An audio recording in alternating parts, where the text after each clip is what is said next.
የዱንያና የርዝቅ መገኛ ቦታቸው ከእናት እግር በታች እዛ ነው ምንጫቸው።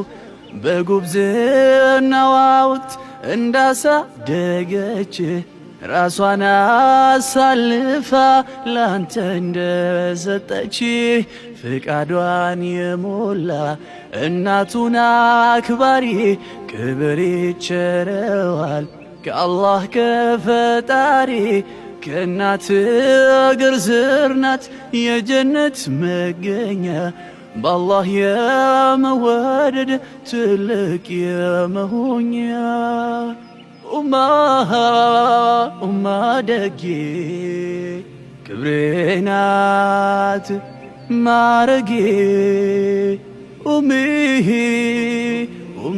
ሽታ አንቺ